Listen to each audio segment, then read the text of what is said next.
Sederalun oleh pembuatnya, rangkaian tabung dan pipa ini diberi nama Jengki-i dan menjadi alat pemompa air ke areal persawahan tada hujan.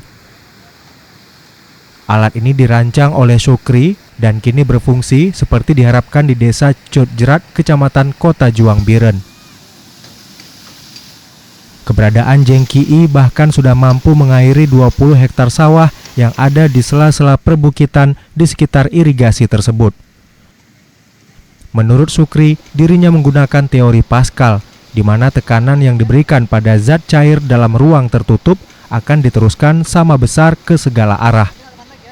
Pompa Jengki-i yang dibangun berdasarkan teori Pascal. Kita memanfaatkan energi kinetik dari proses pompa Jengki, dari proses Jengki di sini hidrolik yang bisa mengangkat air dari permukaan yang rendah ke daerah yang lebih tinggi.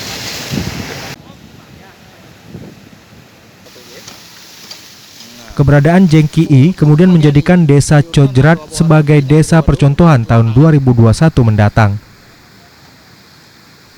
Dari Biren, Yusmandin Idris, Serambi On TV.